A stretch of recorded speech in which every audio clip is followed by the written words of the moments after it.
Hi friends, welcome back to my YouTube channel. This is the Navy Icon Manu. So ഇപ്പോഴത്തെ ഇന്നത്തെ ഞാൻ highlights കുറച്ച് പിൻ ചെയ്യാൻ പോവുകയാണ്. സോ നിങ്ങൾ കണ്ടായിരുന്നല്ലോ ഇന്നലത്തെ ടാസ്കും കാര്യങ്ങളൊക്കെ വളരെ വ്യത്യസ്ത രീതിയിലായിരുന്നു. ജയനും സുധിയായിട്ടുള്ള അടിയും അക്ബറായിട്ടുള്ള വഴക്കും. അപ്പോൾ ഇന്നും അതിൻ്റെ ബാക്കി തന്നെയാണ് ഇന്ന് കണ്ടിന്യൂ ചെയ്യാൻ പോകുന്നത്. അപ്പോൾ എന്തായാലും ഞാൻ ഹൈലൈറ്റ്സ് പിൻ ചെയ്യാം. നിങ്ങൾ എന്തായാലും അത് കാണ്, എന്നിട്ട് വിലയേറിയ കമന്റ്സുകൾ താഴെ ഇടാൻ നോക്കുക. ഞാൻ പ്രതികരിക്കേണ്ടത് അത് എന്റെ വലിയ തെറ്റാണ്.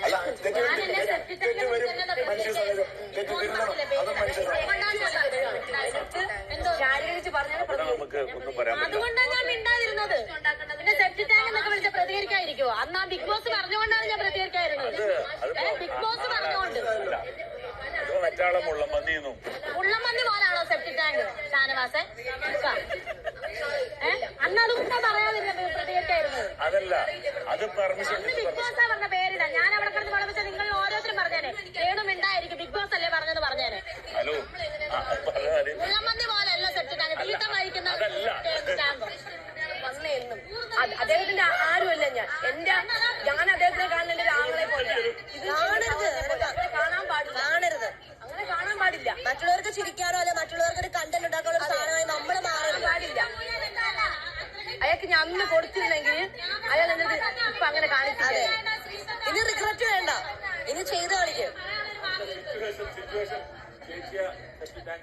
രേണു സുധി പേര്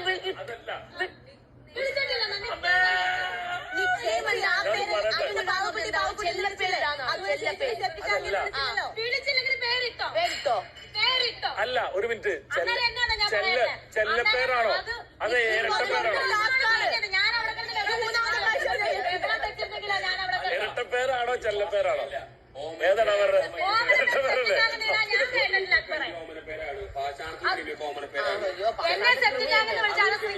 സ്ത്രീയാണ്. ഇല്ല, ഞാൻ കാണത്തില്ല. കാണത്തില്ല. സ്ത്രീത്വത്തെ അപമാനം തന്നെയാ. ബിഗ് ബോസ് പറഞ്ഞോണ്ടാണ് ഞാൻ മിണ്ടായിരുന്നത്.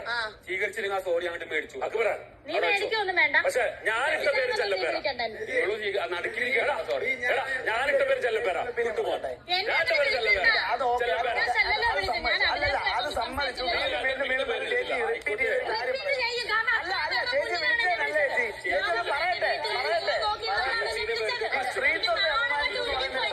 ഇൻക്ലൂഡ് ചെയ്യേണ്ട ആവശ്യമില്ലാന്ന് മാത്രമേ ഞാൻ പറയുന്നത്. കാര്യം അങ്ങനെയാണെങ്കിൽ ആദ്യം മറ്റേ ഒരു ഫ്ലഷ് ചെയ്തിട്ട്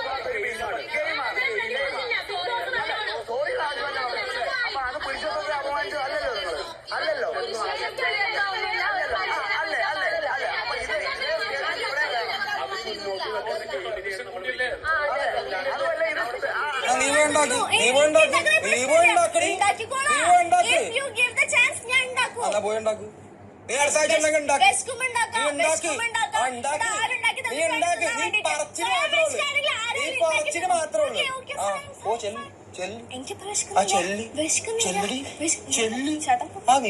നീയാരെന്നോട് പോവാൻ പറയും. ഞാൻ അവിടെ കെട്ടി ഇവിടെ പറ. ഞാൻ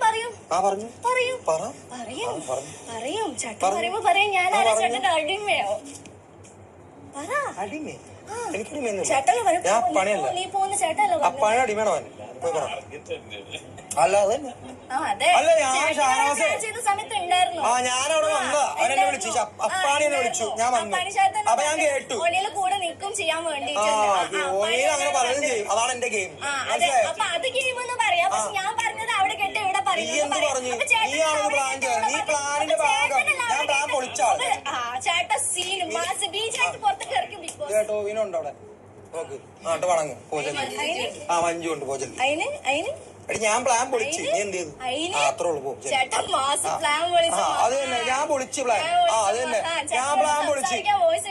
അതെ നീ എന്റെ അത്രയൊന്നും ആയിട്ടില്ല. നീ നാളെ അറിയും. പോചല്ലി അതാണ് സൂക്ഷിച്ചു വർത്താനം പറയണേ. സൂക്ഷിച്ചു വർത്താനം പറയും. അതാണ് നിന്റെ തരം താഴ്ന്ന ചിന്താഗതിയാണ്. നിനക്ക് തരം താഴ്ന്ന ചിന്താഗതിയാണ്. തരം താഴ്ന്ന ചിന്താഗതി. ആദ്യം ബഹുമാനിക്കാൻ പഠിക്കും. റെസ്പെക്ട് ഇങ്ങോട്ട് അങ്ങോട്ടുണ്ടാവും. ഉണ്ടാക്കണല്ല. റെസ്പെക്ട് തരാൻ വേണ്ടിട്ട് ചേട്ടൻ എനിക്ക് ഒരു തുള്ളി റെസ്പെക്ട് തരുന്നില്ല എന്ന് എനിക്കറിയാം. നിന്റെ റെസ്പെക്ട് തരാൻ വേണ്ടി ഞാൻ നിന്റെ കാലും അതിന്റെ ആവശ്യമില്ല. നീ ഒരു ഗെയിമറാണ്, പ്ലെയർ ആണെന്ന് കൺസിഡർ ചെയ്താൽ പോരെ. അത് തന്നെ അത് ചേട്ടൻ കൺസിഡർ ചെയ്യുന്നത്. ചേട്ടന് എനിക്ക് അതെ ജെല്ലി ഇല്ല പോവില്ല. അവിടെ നിന്ന് എന്റെ ഇഷ്ടം. എന്താ ഷാനോസേ, താങ്ക് യു ബ്രോ. നല്ല മനസ്സിന് നന്ദി. ഓ ഭയങ്കര. ചേട്ടന് പിന്നൊന്നും കുത്തി കിട്ടാതെ നോക്കിയാൽ മതി. ഞാൻ അവിടെ കേട്ട കാര്യം പറയുന്നില്ല. അതെന്റെ ഇഷ്ടം. പറയുന്നത് ഈ പിന്നിലും കുത്ത് ഏറ്റു വാങ്ങാൻ തന്നെയാണ് ഇവിടെ എല്ലാരും വന്നിട്ട്. ഇത് ഫെയർ ഗെയിം ആണല്ലോ. പിന്നെ ചേട്ടനോട് സംസാരിക്കാൻ ഒരു വോയിസ് കിട്ടിയത് തന്നെ. കടുത്ത വാണിംഗുമായിട്ട് ബിഗ് ബോസ് എത്തിയിരിക്കുകയാണ്. ഗിസേൽ ബിഗ് ബോസിലെ നിയമങ്ങൾ തെറ്റിച്ചു. ബാഡ്ജ് ഉള്ളവർ മാത്രമേ സ്വന്തം വസ്തുക്കൾ ഉപയോഗിക്കാൻ പാടുള്ളൂ എന്നതാണ് ബിഗ് ബോസിൽ കൊണ്ടുവന്ന ഒരു നിയമം. അത് ഗിസേൽ തെറ്റിച്ചിരിക്കുകയാണ്. പെട്ടിയിലെ എല്ലാ സാധനങ്ങളും കെട്ടിപ്പൂട്ടി സ്റ്റോർ റൂമിൽ വെക്കാൻ പറഞ്ഞിരുന്നു. എന്നാൽ ഗിസേലിന് ഇഷ്ടപ്പെട്ട കുറച്ച് സാധനങ്ങളൊക്കെ മാറ്റി വെച്ചിട്ട് ബാക്കിയുള്ള 3 പെട്ടിയിലാണ് കൊടുത്തുവിട്ടത്. ബിഗ് ബോസ് ആദ്യമൊന്നും പറഞ്ഞില്ല. കൂടാതെ ഗിസേൽ പർദ്ദ പോലെ ഫുൾ ബ്ലാക്ക് ഒരു കുർത്തയും വിട്ട് നടന്നു. ബിഗ് ബോസ് തന്ന ഡ്രസ്സാണെന്ന് എല്ലാവരും കരുതിക്കോളുമല്ലോ എന്ന് കരുതിയിട്ടായിരിക്കും. ഗിസേലിനുള്ള ഡ്രസ്സും ബിഗ് ബോസ് പ്രത്യേകം കൊടുത്തുവിട്ടിരുന്നു. എന്നാൽ ഗിസേൽ ആ ഡ്രസ്സ് ധരിച്ചിട്ടില്ല. ഒരു 10-15 മിനിറ്റ് പോട്ടെ, ഒരു 1/4 മണിക്കൂറെങ്കിലും ബിഗ് ബോസ് ഗിസേലിന് കൊടുത്തു. എന്നിട്ടും ഗിസേൽ ആ വസ്ത്രം ധരിച്ചില്ല. എല്ലാവരെയും ലിവിംഗ് റൂമിലേക്ക് വിളിച്ചു വരുത്തി ഈ ഒരു കാര്യം അറിയിച്ചിരിക്കുകയാണ്. ഗിസേൽ നിയമങ്ങൾ തെറ്റിച്ചിരിക്കുന്നു. കൈവശം ബാൻഡ് ഇല്ലാത്തവർ സ്വന്തം വസ്തുക്കൾ ഉപയോഗിക്കാൻ പാടില്ല എന്നുള്ളത്. അങ്ങനെ നിയമങ്ങൾ തെറ്റിച്ച ഗിസേലിന് ബിഗ് ബോസ് കുടുംബാംഗങ്ങൾ എല്ലാവരും കൂടി കൂട്ടാക്രമണം നടത്തിയിരിക്കുകയാണ്. അവസാനം ഡ്രസ്സ് മാറ്റാൻ ഗിസേൽ നിർബന്ധിതയായി. കൂടാതെ ബിഗ് ബോസിന്റെ വക കടുത്ത തീരുമാനവും. ഗിസേൽ വീട്ടിൽ നിന്നും കൊണ്ടുവന്ന സകല വസ്തുക്കളും ഈ നിമിഷം തന്നെ സ്റ്റോർ റൂമിൽ എത്തിക്കണമെന്ന്. പെർഫ്യൂം, ലിപ്സ്റ്റിക്ക്, ബോഡി ക്രീം, പിന്നെ കുറച്ച് ഡ്രസ്സ്, ഇതൊക്കെ മാറ്റി ഒളിപ്പിച്ച് വെച്ചിട്ടുണ്ടായിരുന്നു. ഈ 1072 ക്യാമറകളുള്ള ഈ ബിഗ് ബോസ് വീട്ടിൽ ഗിസേൽ എവിടെ കൊണ്ടുപോയി ഒളിപ്പിച്ചു വെച്ചാലും അവർ കണ്ടുപിടിക്കും. പിന്നെ എന്തിനാ ഈ നിയമങ്ങളൊക്കെ തെറ്റിക്കുന്നത്? വാങ്ങിക്കൂട്ടാനോ? അപ്പൊ ഹൈലൈറ്റ്സ് ഇന്നത്തെ നിങ്ങൾ കണ്ടിട്ട് എന്താന്ന് പറയാനുള്ളത് താഴെ കമന്റിൽ ഇടുക. പിന്നെ കൂടുതൽ സമയങ്ങളൊന്നും കിട്ടാത്തോണ്ടാണ് ഞാൻ കൂടുതൽ റിയാക്ഷൻ വീഡിയോസ് ഇടാൻ പറ്റാത്തത്. സോ അതുകൊണ്ട് അത് പിൻ ചെയ്ത് തന്നെ വെക്കുന്നത്. സോ ഈ ഹൈലൈറ്റ്സ് നിങ്ങൾ കണ്ടതിന് ശേഷം നിങ്ങളെ കമൻസ് ഇടുക. ഞാൻ കമൻസിൻ്റെ താഴെ ഞാൻ തന്നെ ആയിരിക്കും വന്ന് റിപ്ലൈ തരാൻ പോകുന്നു. സോ എന്തായാലും ഇന്ന് നമുക്ക് ഗിസലിൻ്റെ അനുമോളുടെ അടി നമുക്ക് രാത്രി എന്തെങ്കിലും കാണാം. ഇനി അങ്ങോട്ടുള്ള അപ്ഡേറ്റ്സ് ഞാൻ ഡെയിലി അപ്ഡേറ്റ് ചെയ്യണമെങ്കിൽ തന്നുകൊണ്ടിരിക്കും.